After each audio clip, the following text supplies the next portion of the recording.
Hola, ¿qué tal? En este vídeo voy a hacer un pequeño resumen del acontecimiento al que estamos esperando todos desde hace mucho, que es la Reserva Federal y la posible decisión sobre los tipos de interés en Estados Unidos. Vamos a ver un poco cuáles son los riesgos y las oportunidades que pueden surgir a raíz de la comparecencia de hoy a las 8:30 de la tarde de Janet Yellen. Am, Como sabéis, la importancia de la situación en la que nos encontramos es que llevamos realmente desde 2008 con unas políticas tremendamente expansivas por parte de la Reserva Federal que están compuestas de dos componentes. El primer componente fue la política monetaria convencional, cuando se decidió bajar los tipos de interés desde niveles por encima del 5% hasta el 0%, y se han mantenido desde entonces así. Y luego tuvimos otro estímulo desconocido hasta la fecha que llamamos QE o Quantitative Easing, que es la política monetaria no convencional.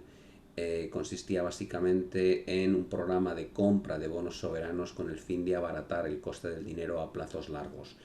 Eh, este segundo paquete, el del QE, que estuvo protagonizado por tres fases, QE1, QE2 y QE3, finalizó en octubre de 2014. Sin embargo, la normalización de tipos no se ha dado todavía. Seguimos con los tipos al 0% y es probable que hoy a las 8 de la tarde veamos el primer anuncio de subida de 0,25% de las tasas en Estados Unidos por primera vez en 7 años. Hay que recordar que llevamos prácticamente 10 años en que el movimiento de los tipos ha sido a la baja o estabilizado en torno a 0%.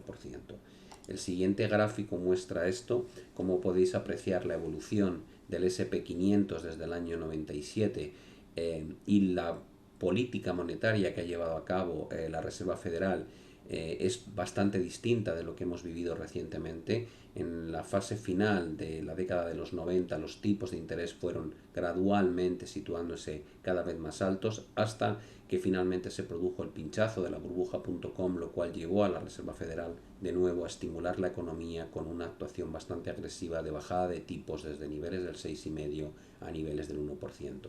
A partir de ahí comienza otra vez la estabilización del ciclo económico americano y esto lleva a un proceso de normalización de la curva de tipos desde el 1% hasta el alto en 5,25 en torno a 2007.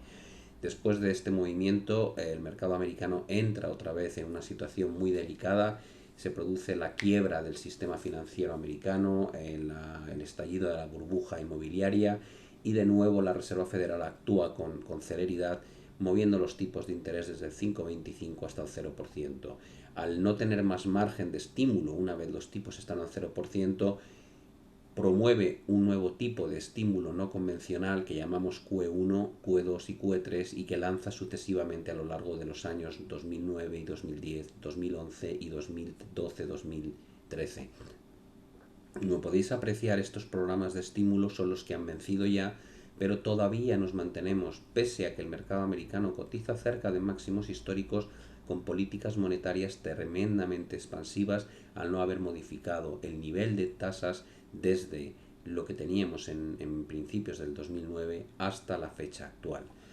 De cara a la situación de hoy, el mercado que está descontando, hay aproximadamente un 80% de los inversores que estiman como certeza la subida de tipos hoy a las 8 de la tarde en un incremento de 0,25%.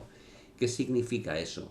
Que si el 80% de los inversores ya están descontando que se va a producir este movimiento, es muy probable que hayamos visto el impacto negativo en los precios de los distintos activos de cara a la noticia si se confirma que este es el escenario que se produce hoy. ¿Dónde va a estar realmente la clave en la comparecencia de la presidenta Yellen por parte de la Reserva Federal? Creo que lo más importante va a ser el lenguaje que utilice para confirmar o no la subida de tipos hoy. Pero lo que realmente va a mover el mercado no va a ser la decisión de tipos, sino más bien el lenguaje que nos especifique la gradualidad que pueden mantener a la hora de normalizar la curva de tipos. Dicho de una manera más sencilla, cuánto piensan subir en el futuro y cómo de rápido pretenden hacerlo.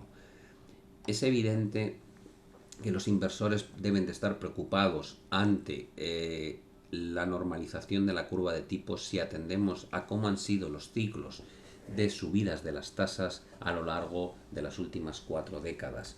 Como podéis apreciar en este gráfico, normalmente una vez comenzamos el proceso de subida de tipos, las fases alcistas de decisiones por parte de la Reserva Federal duran muchos meses, si no incluso años, y no hemos visto subidas inferiores a 250 puntos básicos en los tipos de interés, en los ciclos de tensionamiento o de normalización monetaria. De cara a esta tarde, es importante establecer cuáles son las claves respecto a la Reserva Federal y cómo ve el futuro en los tipos de interés en Estados Unidos.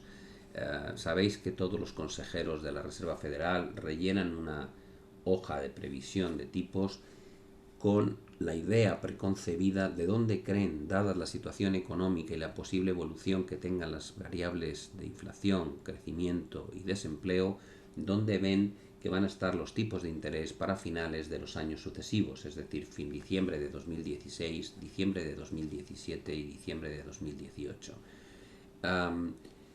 Evidentemente, el mensaje que pueden trasladar puede ser de dos tipos. Puede ser un mensaje agresivo o lo que denominamos hawkish, es decir, ver fuertes subidas de tipos en los años venideros, en cuyo caso el mercado lógicamente se lo va a tomar mal y esto provocará correcciones importantes en las bolsas y nuevos fortalecimientos en el dólar americano.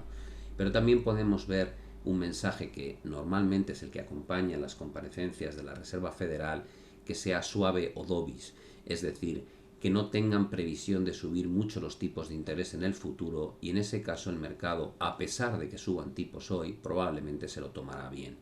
Esto debería llevar a nuevas situaciones de recuperación de precios en las bolsas americanas y europeas, y a corto plazo no sería descartable que veamos incluso alguna fase de debilidad adicional en el dólar americano. La pregunta que nos estamos planteando desde hace ya más de un año es cuánto descuenta que subirán o no los tipos de interés. El mercado normalmente, compuesto por los inversores, tiende a ser menos agresivo que la Reserva Federal, es decir, tiende a pensar que el potencial de normalización de la curva de tipos es escasa, mientras que la Reserva Federal tiende a tener una expectativa de tipos a futuro algo más elevada. De momento, si miramos lo que ha ocurrido durante 2015, en base a las previsiones que hacíamos a finales de 2014, vemos que ambos componentes, tanto la Reserva Federal como los inversores, han errado radicalmente en la previsión. En el caso de la Reserva Federal, esperaban poder situar los tipos de interés entre 1,25 y 1,5 para finales de este año.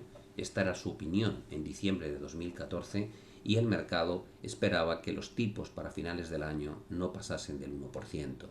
Estamos al 0% y es diciembre de 2015, por tanto da una idea de hasta qué punto la perspectiva de normalización de tipos no ha cumplido con lo que estaba descontado en el mercado.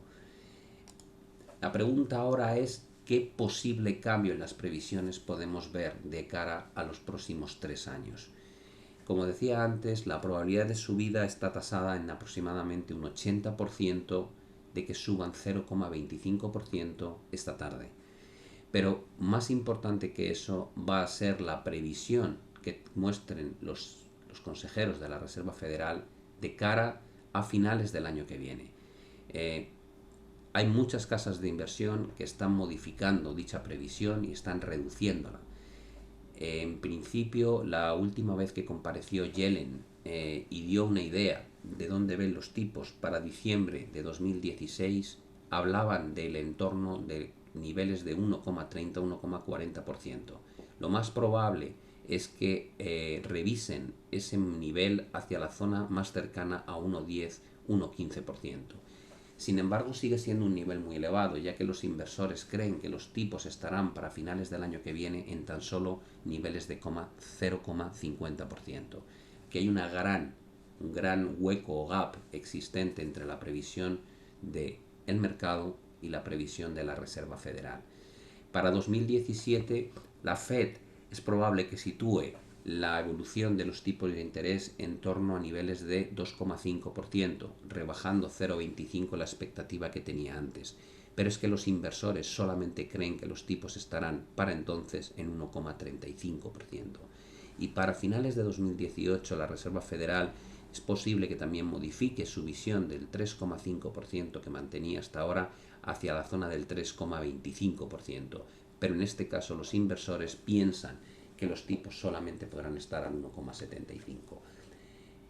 El lenguaje que utilice la Reserva Federal, que modifique sustancialmente estas previsiones, es lo que va a impactar más en los distintos activos. Si el mensaje es amigable o amistoso, dovish, suave, es decir, que se intuye que tras la subida de tipos de hoy tardaremos mucho en ver nuevos ajustes al alza en las tasas, lo más probable es que el mercado de renta variable reaccione al alza. Creo que esta es la opción más probable. Podría darse el caso de que la Reserva Federal lance un comunicado agresivo o hawkish, es decir, que no modifique su previsión de dónde estará el nivel de tipos de interés en el futuro próximo, y en ese caso la reacción del mercado de renta variable debería ser claramente a la baja. Creo que este escenario tiene poca probabilidad teniendo en cuenta hasta qué punto la Reserva Federal está cuidando el mensaje a los mercados desde hace ya años. Y por último, cabe una opción, es que qué ocurriría si la Reserva Federal decide no subir tipos hoy. Creo que sería un grave error, porque una de las cosas que más está lastrando al mercado es la incertidumbre respecto a esta decisión, y en el supuesto de que no hiciesen nada hoy, probablemente confundiría al mercado y generaría serias dudas sobre cuál es la situación económica real en Estados Unidos, si a estas alturas todavía no podemos permitirnos el lujo de ir normalizando el nivel de tipos que está en un punto tremendamente expansivo. En base a estos escenarios, yo he preparado una posible evolución que podría tener la bolsa americana, tomando como ejemplo el S&P 500. Yo creo que si a las 8 de la tarde se produce la subida de tipos y en espera de la comparecencia de Yellen a las 8:30, la primera reacción podría ser negativa y provocar algún tipo de corrección hacia la zona del 38-50% de la última subida que hemos experimentado en las horas recientes. Creo que a partir de aquí lo más probable es que el mercado se estabilice y que con un comunicado dovish o suave de la Fed el mercado retome su tendencia al alza para acercarnos o aproximarnos a los máximos alcanzados durante el día 23-24 de octubre y los máximos que retesteamos prácticamente a finales de noviembre. A partir de ahí no me extrañaría nada que viésemos un proceso de consolidación casi lateral más que bajista, y que por último tengamos una última onda impulsiva que pretenda o intente romper los máximos históricos que están situados en torno a la zona 2130-35. A partir de este momento creo que surgen grandes dudas sobre el potencial adicional de la bolsa americana, y aunque podría quedar algo de recorrido al alza, creo que el riesgo de seguir expuesto a la bolsa americana a partir de este punto es muy elevado y no compensa. Podemos hacer un ejercicio similar en el supuesto de que se desarrollen los escenarios 2 y 3, es decir, que no hagan nada con los tipos de interés o incluso que suba los tipos y el mensaje que lo acompañe sea un mensaje agresivo, en el que ratifiquen su visión de tipos de interés sin modificación de los escenarios para finales del año 2016, 2017 y 2018. Creo que la reacción del mercado en ese caso sería una caída en una primera fase para romper la zona pivote situada entre 1990 y 2010. A partir de ahí, un pullback potencial de corta duración antes de dejar abierto un escenario de ataque a los mínimos de los meses de verano, agosto y septiembre, en torno a 1830-1850. Desde aquí, lógicamente, espero que a priori, al menos y de forma táctica, se produzca algún tipo de rebote. Y ya para completar esta presentación, me gustaría hablar del euro-dólar. En el caso del eurodólar, lo que tenemos delante es una tendencia estructuralmente bajista que arranca a niveles casi de 1,40 y que marca una tendencia de color rosa que une todos los máximos decrecientes. Tengo la sensación de que mientras estemos por debajo de dicha directriz, lo que tiene sentido es seguir buscando oportunidades de venta, es decir, jugar dólar fuerte contra euro. Pero no es raro, o no sería raro bajo mi punto de vista, que tras la subida de tipos por parte de la Reserva Federal, si luego viene acompañada de un mensaje muy suave, tengamos una última fase de rebote a favor del euro contra el dólar hacia la zona en torno a 1,11,5. Si se produce dicho movimiento, creo que es una buena oportunidad para intentar jugar estrategias a la baja con dirección posteriormente hacia 1,08, 1,08,5. Espero que esta presentación os ayude a ver un poco posibles escenarios de cara a lo que pueda ocurrir esta tarde y como siempre os deseo muchísima suerte en vuestro trading. Nos vemos en el próximo vídeo. Un saludo.